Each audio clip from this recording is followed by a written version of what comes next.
يا أيها الناس أنتم الفقراء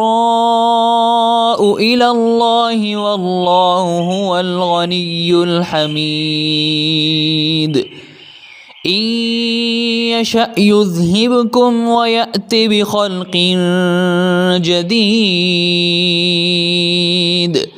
وما ذلك على الله بعزيز ولا تزر وازرة وزر أخرى وإن تدع مثقلة إلى حملها لا يحمل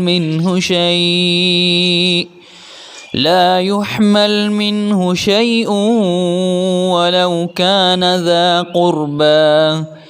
إنما تنذر الذين يخشون ربهم بالغيب وأقاموا الصلاة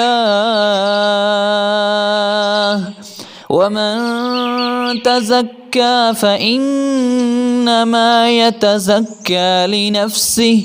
وإلى الله المصير وما يستوي الأعمى والبصير ولا الظلمات ولا النور ولا الظل ولا الحرور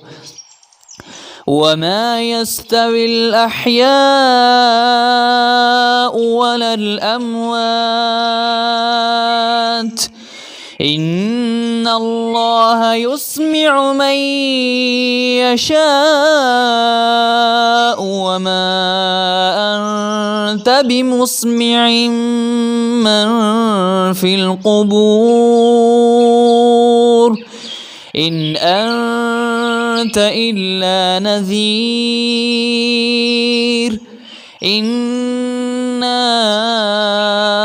أرسلناك بالحق بشيرا ونذيرا وإن من أمة إلا خلا فيها نذير وإن يكذبوك فقد كذب الذين من قبلهم جاءتهم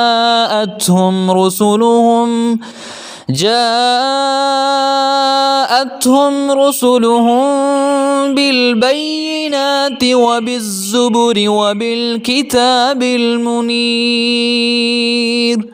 ثم أخذت الذين كفروا فكيف كان نكير.